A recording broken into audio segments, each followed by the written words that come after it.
Bueno, Margarita, muy buenas noches y gracias por venir como siempre. No, gracias por la invitación. Fuerte el informe. Hay muchas cosas que no se conocían demasiado, muchas cosas que no se conocían demasiado y que vale la pena ponerlas en pantalla y dar las fuentes, ¿no?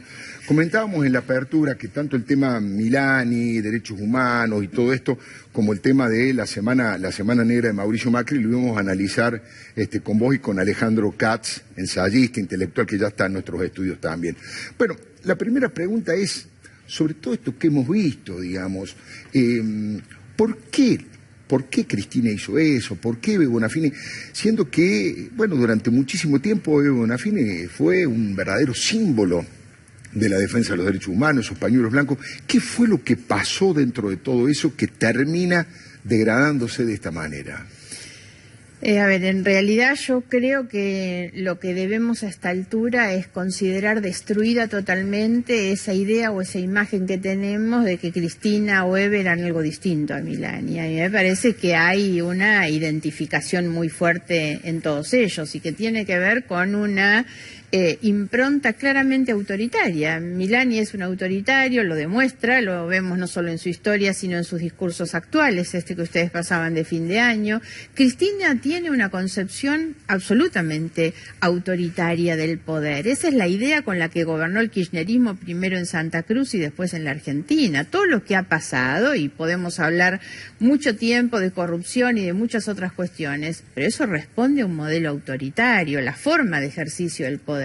Y Ebe es lo mismo, exactamente lo mismo. Entonces no hay tanta diferencia. Si a eso le agregamos los episodios que ustedes bien relatan sobre la corrupción en el medio y el enriquecimiento, tenemos Milani, Cristina y los sueños compartidos de Ebe. Ebe de Bonafide ha estado involucrada en uno de los episodios tal vez para mí más graves de corrupción, porque es uno de los episodios que demuestran el costo humano de la corrupción, ¿no? Porque la plata que se queda, la fundación de los sueños compartidos, era la que iba a las viviendas sociales para los más pobres, ¿no? De hecho, perdón, Margarita, ¿no? Pero en la tapa que vos mostrabas en el informe, que la revista se llama Ni un paso atrás, antes la revista se llamaba Sueños Compartidos, y luego del escándalo con Joe Klender le cambian el nombre a Ni un paso atrás. Claro. ¿No? Todo un símbolo también. Ahora, una reflexión que a mí me gustaría hacer sobre esto es tratar de cambiar un poco esa idea de la pesadilla de Cristina hacia una mirada positiva, ¿no? Y yo creo que la mirada positiva es mirar a los familiares que han encontrado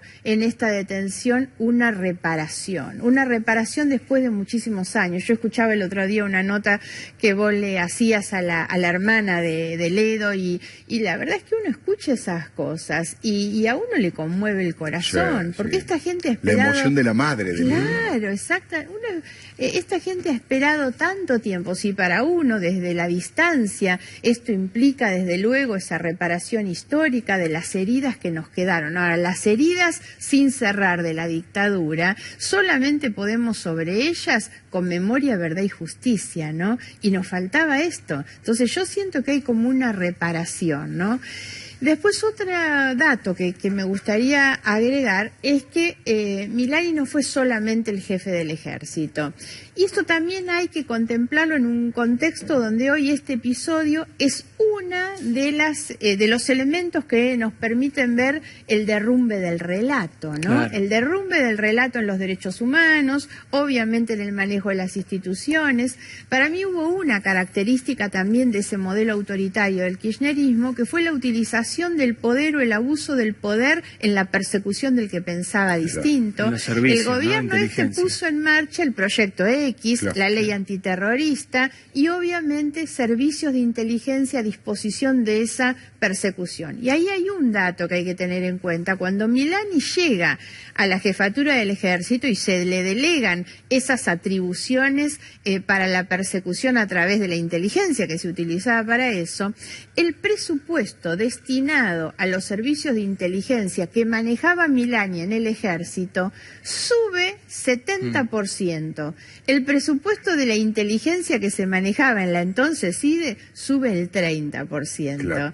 Estamos hablando claramente de un redireccionamiento de muchos recursos que obviamente sin controles. Y además que es ilegal, Margarita, ¿no? Digamos, claro, el ejército no puede hacer espionaje interno. Pero eso pinta obviamente lo que fueron las características del gobierno y derrumba el relato, absolutamente, ¿no? ¿Te sorprendió el silencio de Cristina? Porque justamente ese día apareció en las redes sociales hablando de otro tema, de cualquier otra cosa, y no se refirió a Milani, como sí lo hicieron otros exponentes del kirchnerismo. Digo, Cabandier habló la propia Estela de Carlotto, lo mencionaba recién, Guillermo Moreno se atrevió incluso a defenderlo al propio Milani. Cristina prefirió no opinar. Cristina está como viviendo en otra galaxia, ¿no? Y nos quiere hacer creer eso a nosotros. Cristina no ha dado ninguna respuesta ni públicamente ni en la justicia sobre todos los hechos de corrupción sobre las que está siendo investigada, ¿no? Entonces era raro que se refiriera a Milani si nunca hizo ni siquiera una defensa propia. Es la estrategia de ella hoy es ponerse como una perseguida política frente a todo esto y eludir los temas que obviamente la comprometen. No habla de esas cosas. Hoy ha hecho pública una lista de demandas o de imputaciones al gobierno de Macri. Yo acabo de contestarle también por el Facebook diciendo realmente la inmoralidad de la proclama que tiene, ¿no? Porque yo le hago muchos cargos al gobierno de Macri. Ahora que Cristina se plante hoy hacerle cargo al gobierno de Macri, los 12 millones de pobres que la Argentina tiene son una de las tantas deudas inmorales que nos dejó su gobierno, ¿no? Bueno, pasa mucho eso, perdón, ¿no? En este primer año y pico de gobierno de Macri, esto, ¿no? Una cosa es los planteos que podés llegar a hacer vos, Margarita, de una oposición, y otra cosa es ver al kirchnerismo reclamando transparencia, instituciones. Es muy raro eso también, ¿no? Sí. Es muy contradictorio. Para mí una de las cosas que al mismo tiempo me preocupa, me duele y me enoja, es cuando esta recurrencia en errores que no se deberían cometer ha dado la posibilidad de que esta gente que debería estar escondida dentro de un placar con el desastre que nos dejaron de país, la verdad es que hoy estén gritando y diciendo las cosas. Hemos escuchado estos días en el Congreso la cantidad de cosas que salen a decir y hablan de la República, la democracia, las instituciones, y lamentablemente esta es la realidad. Cuando se fueron del gobierno, asumió el gobierno de Macri, la verdad es que todos entendimos que venía una etapa de mayor tranquilidad, el gobierno había logrado instalar un clima y sin embargo la cantidad de errores que han cometido, sobre todo errores que muestran al gobierno no lo suficientemente diferente de lo que todos esperábamos. Y entonces todos esos cambios que prometieron los muestran demasiado parecidos, ¿no? El primero, ¿se acuerdan? Fue el intento de nombrar a los miembros de la Corte por decreto, y muchos dijimos no se dio cuenta Cristina, si no lo hubiera hecho ella antes esto. Claro. Y muchas cosas que lo hacen demasiado parecidos. Estos últimos episodios son una vez más una confusión de los negocios privados con el manejo de los recursos públicos. Y esa fue una característica también del kirchnerismo. Cuando Cristina habla de su inmobiliaria, que es Los Sauces, esa sociedad utilizada como pantalla para encubrir el pago de los retornos. Y nos quiere hacer creer también que eran negocios privados que se confundían con lo público, porque ella cobraba a través de esa inmobiliaria, entre comillas, la plata que pagaban los empresarios beneficiados con sus decisiones, ¿no? Estaba pensando, Margarita, de esto que usted llama los errores reiterados, esta confusión que ha hecho el macrismo. ¿Usted cree que eso es a propósito, como en algún momento sugirió, para polarizar con Cristina Fernández de Kirchner y tratar de perjudicar las otras expresiones políticas que podría ser una coalición entre Sergio Massa y ustedes? ¿O cree que es torpeza, que falta de manejo, insensibilidad? Me inclino por esto último. No puedo adjudicar intencionalidad a esto. No. Sería obviamente muy perverso, no tengo de ninguna manera por qué pensar eso. El tema es a esta altura todos los efectos que esto nos está ocasionando, claro, ¿no? En general al país. Porque la sola posibilidad de que a partir de esos errores Cristina Fernández pueda volver a ser una alternativa electoral a este año o al 2019, eso es un retroceso enorme para la Argentina. Y eso me parece que hoy es la consecuencia de estos errores del gobierno y estos demasiado parecidos que este gobierno tiene con el anterior. O sea, vos ves a partir de los errores de gobierno a Cristina como una alternativa que vuelve a aparecer para, por ejemplo, octubre de 2017. Eso es lo que todos dicen. Yo descreo bastante de que ella termine compitiendo electoralmente, pero todo indica que sí, que así podría ser, ¿no? Ahora, volviendo un poco al tema del gobierno, yo no adjudico intencionalidad a esto, pero hay una recurrencia muy fuerte en el error, errores muy graves. Esto que mencionaba Alfredo, que es una insensibilidad total respecto de los problemas que la gente tiene en su vida cotidiana. Y entonces, bueno, efectivamente no son lo Cambiemos que dijeron que iban a hacer. Pero lo seguís no enmarcando dentro del terreno del error. Porque básicamente hay dos miradas. Esto es un error, es una confusión, Sí, pero o esto es adrede y si pasa, pasa. Pero el error no es que me comí la coma o el acento, sinceramente. Lo que está a la vista es, primero, que no tienen el equipo que nos dijeron que tenían. Entonces ya el error va de la mano de la mentira. Nos contaron que eran el mejor equipo de gobierno y hoy vemos en el área económica ni que hablar. Saltó el ministro de Economía. Creo que el tema ha quedado como bastante disimulado, pero no hay un equipo económico. Nadie logra ver en este gobierno un equipo económico, un ministro respetable pero caído de la chimenea, la verdad. Y en materia económica, vinculado con los temas sociales, tenemos todo lo que viene siendo el aumento de las tarifas en un país que debería hacer esfuerzos para combatir la inflación y ellos nos quieren hacer creer que mágicamente puede bajarse. La verdad es que llevamos este año con el aumento de la luz, el aumento de los peajes, el aumento de la nafta, y ahora se viene el tema del transporte. En el bolsillo de un trabajador, de una familia tipo, el costo del transporte es el que le sigue al costo de los alimentos. Lo que va a venir, dicen, es un 38%. Eso es gravísimo. El aumento en los telepeajes, la verdad que yo repito algo porque me parece que es así. Esta gente que cree que va a reducir el tránsito en los horarios pico subiendo con esto, es que nunca ellos fueron a trabajar a las 8 de la mañana. Tienen gente que ha trabajado para ellos siempre. Entonces no entienden que el que viaja en la hora pico, porque tiene que llegar a entrar al trabajo a las 8 o a las 9, ¿no? Y yo siento que hay una gran insensibilidad, lo que pasó el otro día con los jubilados, como que subestiman algunas cosas. Y el otro aspecto es el técnico jurídico. Yo no sé quién es la persona que se le señaliza al presidente, esos que ponen la última firma, dando el ok a algo. ¿Quién es el que le pone al presidente el último papel arriba de su mesa? Yo no puedo creer. El otro día tenían un acuerdo, yo estaba en contra y voté en contra de la reforma de la ley de riesgo de trabajo, pero tenían un gran acuerdo político. En el momento que estaban por votar, aparece este decreto. ¿Quién le pone al presidente para que firme eso adelante? La conferencia de prensa, todo muy lindo, el presidente habló muy bien y entonces se le reconoce que rectifican los errores. Al presidente no puede decir tan livianamente, di la orden de volver todo a foja cero.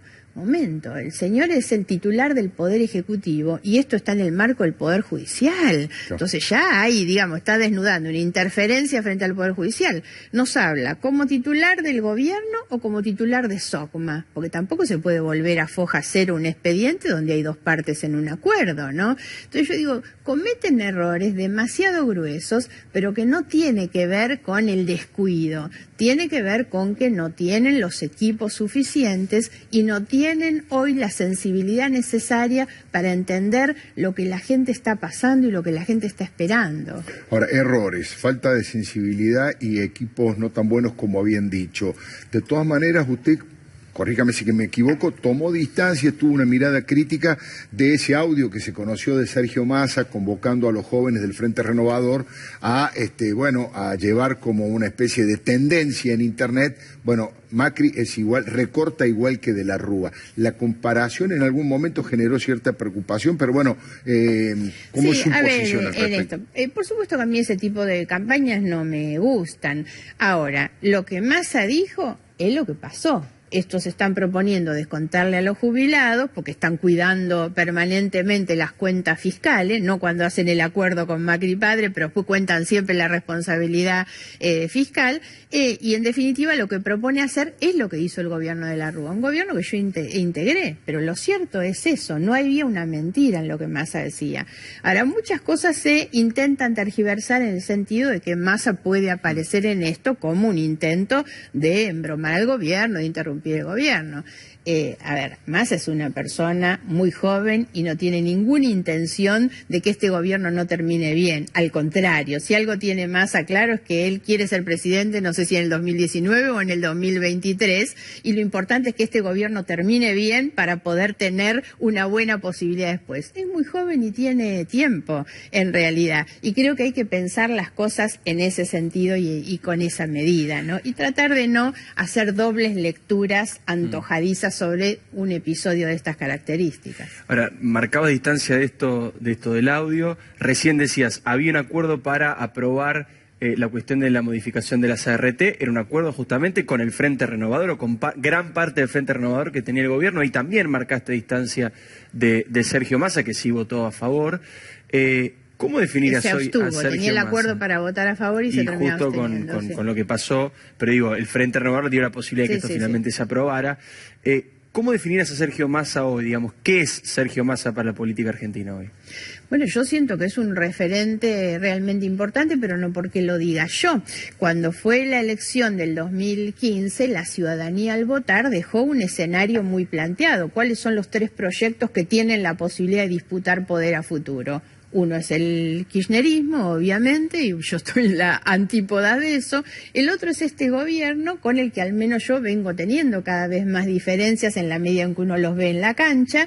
Y el otro proyecto es el de Massa, que pese a una polarización terrible que, por ejemplo, a mí me terminó enterrando en términos electorales, a Massa lo dejó ahí. Entonces Massa es hoy realmente una expectativa y una representación de un espacio que yo siento que hay que alimentar, que es el espacio para mí muy grande de la gran cantidad de argentinos que quiere salir de la confrontación del blanco-negro. La verdad es que la gente no quiere saber nada de mirar al pasado y nosotros tenemos que construir una mirada del futuro. Ahora, el gobierno tiene la obligación de no hablar solo del futuro, sino también del presente, pero hay que construir una alternativa. La alternativa no es el que más grita, es el que construye realmente una posibilidad de poder a futuro. Y hay que competir entre los buenos, entre aquellos a los que le va bien. No es buscando la derrota y el fracaso del que está como puedo crecer yo, que eso es un poco lo que hace el Frente para la Victoria, tratar de destruir al que está. No, y bueno, tal vez la oportunidad del que venga sea mejorar y trabajar sobre las cosas que estos hayan obtenido. Hace una semana, un poquito más, tuve la responsabilidad de hacer una entrevista pública a Sergio Massa y a usted, Margarita, en el Espacio Clarín en Mar del Plata.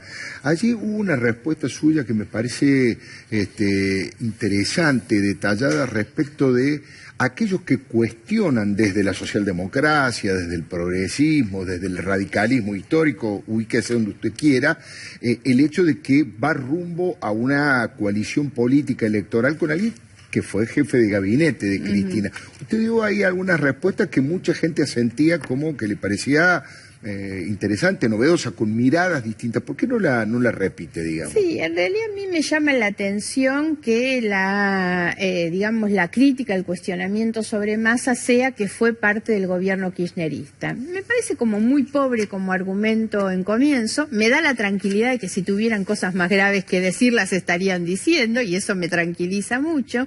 Y lo otro es que no puede eso ser una mancha para alguien que está hoy en la competencia. En el gobierno de los Kirchner hubo gente tan respetable, tan formada. Yo doy mucho el caso de Graciela Ocaña. Graciela Ocaña fue 2 años ministra de Cristina y la verdad creo que debe ser una de las mejores políticas que hay, sobre todo en términos de integridad, de honestidad personal. Haber pasado por ese gobierno no la mancha. Martín Lustó, bueno, una persona que tiene enormes capacidades, integridad personal, hoy es embajador de este gobierno. Tal vez el caso más llamativo es el de Rosati. El doctor Rosati fue ministro de Justicia de Néstor Kirchner y hoy ha sido promovido por el presidente Macri como miembro de la Corte. Lino Barañao, Ginés González García. Hay una cantidad de funcionarios que pasaron y cumplieron cargos de relevancia en ese gobierno y la verdad no tienen por qué tener mancha en su currículum. Bueno, no el propio Labaña, que tiene referente a Roberto Labaña, ese es el otro muy buen ejemplo. No tendría por qué tenerlo Massa en ese sentido.